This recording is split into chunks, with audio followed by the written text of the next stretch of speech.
अॼु असां पैगाम में लतीफ़ जो मार्च खणी हिते आयासीं। सिंध अवामी फोरम ही ऐलान करे चुकी आहे त असां 2022 खे लतीफ़ जे पैगाम जो साल करे मल्हाईंदासीं, जंहिंजे सिलसिले में हैदराबाद खां असां मार्च वठी हिते आयासीं।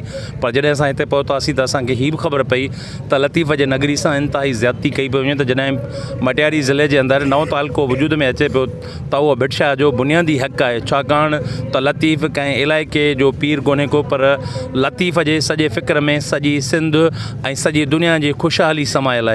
उन जे करे असीं सम्झूं था त जेकॾहिं पंहिंजो पीपुल्स पार्टी जी सरकार का असां ते थोरो नथी करे थियण त ईअं खपंदो हो त हुननि खे अज़ ख़ुदि ई लतीफ़ खे जेका सो तालके जो दर्जो ॾियणु खपंदो हो।